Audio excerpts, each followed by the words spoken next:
এটা ছিল 2014 সালের আগের ভারত, যেখানে আমেরিকা ইউরোপ তো দূর, পাকিস্তানকে 26-11 মতো ঘটনার জবাব দিতে গেলে আমেরিকার মুখাপেক্ষী হয়ে থাকতে হতো কংগ্রেস শাসিত ভারতকে। নরেন্দ্র দামোদর দাস মোদী। কিন্তু নরেন্দ্র মোদীজি ভারতের প্রধানমন্ত্রী হওয়ার পর থেকে সম্পূর্ণ বদলে গিয়েছে ভারতের ছবি বিশ্বের দরবারে। গোটা দুনিয়া আজ ভারতকে বিশ্বগুরু হিসাবে মানছে। আর মোদীজি ভারতকে কেন গোটা দুনিয়া বিশ্বগুরু হিসাবে মানছে সেটা এবার টের পেল জাস্টিন ট্রুডো। 9 বছরের শাসনকালে ট্রুডোর বিদেশ নীতির মূল মন্ত্রই ছিল ভারত বিদ্বেষ।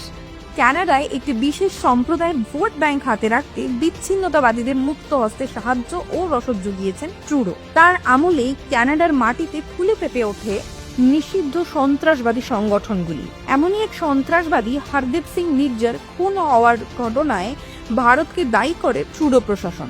ভারতকে এই ঘটনার জন্য দায়ী করায় কানাডার পাশ থেকে সরে যায় ব্রিটেন, আমেরিকা, অস্ট্রেলিয়ার মতন মিত্র। একজন সন্ত্রাসবাদী খুনের জন্য মোদিজির বিরুদ্ধে যেতে রাজি হয়নি ওই দেশগুলি।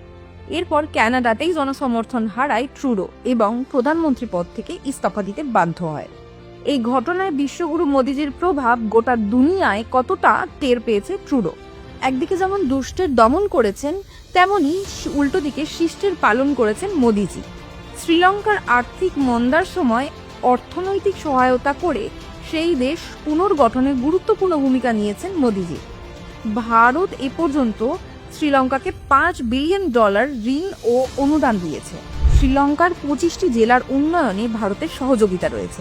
আগামী 5 বছরে শ্রীলঙ্কার 1500 সরকারি আধিকারিককে প্রশিক্ষণ দেবে ভারত। জাফনা ও ইস্টার্ন প্রভিন্স বিশ্ববিদ্যালয়ের 200 শিক্ষার্থীকে মাসিক বৃত্তি দেওয়ার কথাও ঘোষণা করা হয়েছে। কিন্তু এখন প্রশ্ন, কানাডা কবে শিখবে?